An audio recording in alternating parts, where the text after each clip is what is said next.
नमस्कार, between the lines with निरोजन में आपका स्वागत है। आज हम बात करेंगे विधानसभा चुनाव की, उत्तर प्रदेश के विधानसभा चुनाव की, साथ साथ जो उत्तराखंड, गोवा, मणिपुर और पंजाब हर जगह होना है, फरवरी मार्च में है, उसके चुनाव की बात करूंगा और आपको बताऊंगा कि सचमुच में कब चुनाव होना है। क्योंकि बहुत सारी चीजें चल रही हैं, कोई अक्टूबर में कह रहा है, नवंबर कह रहा है, अखिलेश यादव में सितंबर में चुनाव करवाने की होती थी। सचमुच में क्या तैयारी है और चुनाव आयोग क्या कह रहा है, और इन राज्यों में सिर्फ चुनाव होने का को लेकर के ये अटकलें लगाई जा रही हैं। कोई कह रहा है कि 20 फरवरी को यहाँ मतदान हो गया था, कोई कह रहा है 10 फरवरी को यहाँ 10 मार्च को यहाँ मतदान हो गया था, तो अब इसके पहले आपको मतदान करवाना पड़ेगा उसी वक्त। लेकिन लोग ध्यान नहीं दे रहे हैं कि चुनाव की प्रक्रिया जो है वो पिछली बार कितने तारीख को मतदान हुआ था उससे बंधा हुआ नहीं है। ये इस बात से बंधा हुआ है कि आखिर विधानसभा का कार्यकाल कब पूरा हो रहा है।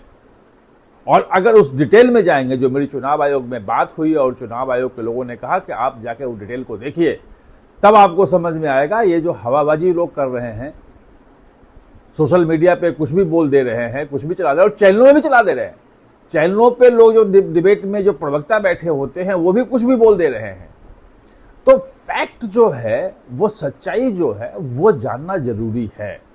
और पूरे प्रक्रिया को अगर समझेंगे तो आपको समझ में आएगा कि ये जितनी बातें कही जा रही हैं वो सब हवा में है, या कहें अधिकांश हवा में है। तो सबसे पहली बात ये कि ये जो प्रक्रिया शुरू हुई है, ये जो बहस शुरू हुई, इसके पीछे में 2027 की जनगणना है।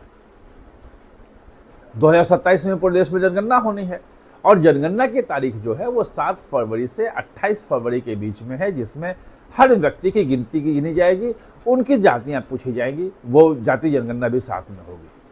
और 28 के बाद इस बीच में अगर कोई छूट गया हो, बच्चा कोई पैदा हुआ हो, तो वो 1 मार्च को उनकी गिनती होगी और 1 मार्च की रात को 12 बजे जनगणना बंद, स्टॉप।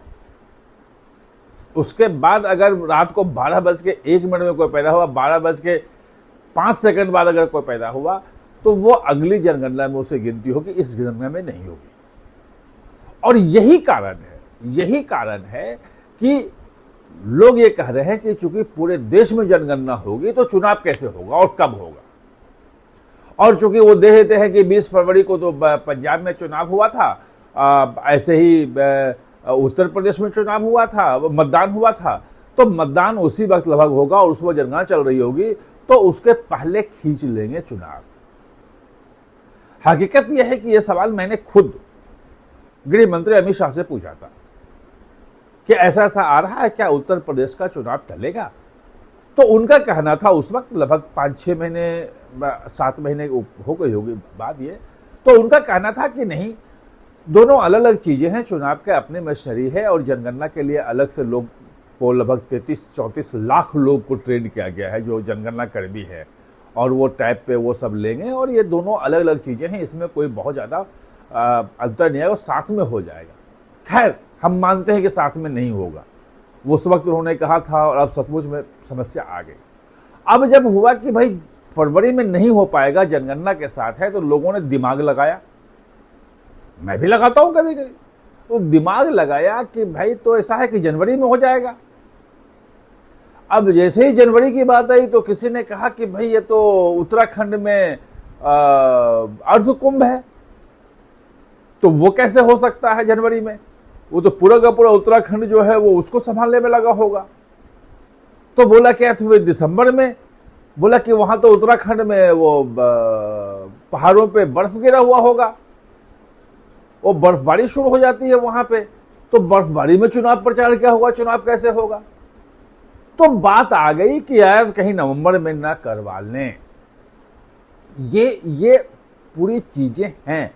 ये आपको जो नवंबर का जो आया और जो अरविंद केजरीवाल ने कहा, वो उसके पीछे ये तर्क है पूरा का पूरा। अब आप सोचिए कि ये तो टाइमलाइन आ गया कि नवंबर आ सकता है, और उसी के आधार पे अरविंद केजरीवाल ने अपनी तैयारी शुरू कर दी। 1 जनवरी से महिलाओं को एक खाते में जो 1,000 रुपये 1,200 रुपये दिए जाने हैं, दलित महिलाओं के खाते में 1,700 रुपये दिए जाने हैं सारी महिलाओं का, वो सारे कार्यक्रम जो है वो शुरू कर दिया। जो पंचायत के जो सर है प्रतिनिधि, उनके पैसे शुरू हो गए, सब कर दिया उन्होंने, क्योंकि उनको पता था कि अगर चुनाव की घोषणा हो जाएगी और लोगों के खाते में पैसे नहीं जाएंगे तो फिर दिल्ली की तरह जो गलती हुई थी वो दोबारा नहीं दोहराएंगे। दिल्ली में नहीं दे पाए थे, इस बार खाते में पहले देना शुरू कर दिया। खैर उनकी तैयारी है, उसमें हमें उसमें कोई दिक्कत है नहीं, वो पॉलिटिकल पार्टी है, वो तैयारी करेगी, ये हकीकत है। लेकिन जब चुनाव आयोग का ये कहना है कि भाई चुनाव जो है वो पिछली बार किस तारीख को चुनाव हुआ था उससे निर्भर नहीं करता है, ये विधानसभा के कार्यकाल से निर्भर करता है कि विधानसभा का कार्यकाल कब हुआ, विधानसभा की पहली बैठक कब हुई, गठन कब हुआ, और उस दिन तक, एक दिन पहले तक, मतलब 5 साल कंप्लीट वो विधानसभा है। उसके बाद विधानसभा नहीं रहेगी। जब विधानसभा चला गया तो न कोई विधायक है, जब विधायक नहीं है तो कोई मंत्री भी नहीं है, कुछ भी नहीं, सरकार हो जाएगा, तो एक संवैधानिक स्थिति उत्पन्न होगी जिसमें राष्ट्रपति शासन लागू हो जाएगा। उससे बचने के लिए उसके पहले चुनाव करवाना जरूरी है। अब जो समस्या आ रही है वो पंजाब को लेकर के ज्यादा है। पंजाब में जो विधानसभा का कार्यकाल है वो जो पहली बैठक हुई थी वो 17 मार्च को हुई थी, और उस दिन उसका जो है वो चूंकि बैठक हुई थी पहली, और उसका कार्यकाल कंप्लीट हो जाएगा। उसके पहले विधानसभा का गठन होना है, ये एक बड़ी समस्या है। उत्तराखंड का जो है वो मैंने पता किया तो 29 मार्च का है, और ऐसे आप गोवा का देखें तो 24 मार्च है, और मणिपुर का भी 22 या 24 मार्च है। यानी कि सबसे नजदीक जो है विधानसभा का कार्यकाल वो पंजाब का है। लेकिन एक फेज में अगर 20 के बजाय, क्योंकि 20 को हुआ था और शायद यूपी का इलेक्शन जो है वो लेट चला था, तो 10 मार्च को रिजल्ट आया था। तो अगर चुनाव 7 मार्च को भी होता है या 10 को भी होता है मार्च को, और 2 दिन बाद उसकी गिनती हो जाती है, रिजल्ट आ जाता है, 12 मार्च को आ जाता है या 14 मार्च को रिजल्ट आ जाता है, 17 को होता है, कोई दिक्कत नहीं है। अगर मान लिया कि सेंसस वाली बात सही है तो भी, और नहीं तो भाई अगर कोई अर्धकुंभ आ रहा है, सेंसस आ रहा है, तो चुनाव जो है कुछ अलग क्या है। उत्तर प्रदेश तो इसमें नहीं आता है, कतई नहीं आता है, ये एक बात आप ध्यान रख लीजिए, क्योंकि उत्तर प्रदेश की विधानसभा का जो कार्यकाल है वो 22 मई तक है। 22 मई तारीख ध्यान रखिए, यानी कि 22 मई तक सरकार भी रह सकती है, और 22 मई तक उत्तर प्रदेश में चुनाव करवाने का समय है। सरकार चाहे तो 22 मई तक जा सकती है। तो फिर सितंबर अक्टूबर में चुनाव कराने की कहां से बात हो गई। मैंने बहुत बड़े अधिकारी से भाजपा से पूछा था कि वे जो चुनाव में लगे रहते हैं सब कुछ में, कि आपका क्या है वहां का, उत्तर प्रदेश का। उन्होंने कहा था कि सितंबर तक तो हम दौरा करेंगे, वहां पे सारे पदाधिकारियों से बैठक करेंगे, स्थिति समझेंगे, और जो चुनाव की प्रक्रिया शुरू होगी, जो हमारी जो असली तैयारी शुरू होगी, वो अक्टूबर नवंबर में होगा। और यहां तो अक्टूबर नवंबर में चुनाव ही लोग करवा दे रहे हैं, जबकि अभी किसी का कुछ दौरा ही नहीं लगा है, कहीं कोई गया ही नहीं है। अब वो कल परसों पहली बार जो है नितिन नवीन वहां और BL संतोष मीटिंग करके आए हैं, लेकिन वो मीटिंग जो है क्या सचमुच में जिस लेवल पे भाजपा चुनाव लड़ती है उस लेवल का है। पंजाब में भी होके आए हैं।